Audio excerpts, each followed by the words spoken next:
তোমাকে তো ঠিক ছিলাম না। আমার নাম মিতু, সুমাইয়া রহমান মিতু। মিতু নামটা আপনি দিয়েছিলেন, আমার বাবা আশরাফ রহমান।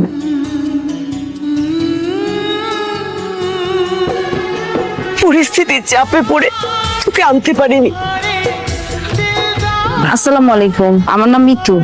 আসলে উনি আমার খালা। আমার মা অনেক ছোটবেলায় মারা গেছেন, তো ওই জন্য বোধহয় আপনি ওনার কথা শুনেননি। আমার মায়ের চেহারার সাথে ওনার চেহারা অনেক মিল, তো দেখতে ইচ্ছে করছিল খুব, তাই আসছিলাম। না জানি, সরি। আমি এখন যাই পারলে। আমি তোমাকে কিছু বলতে চাই। আমি জানি না আমার কথাগুলো শুনলে পর, তবে যাই হোক না কেন আমাকে কথাগুলো বলতেই হবে।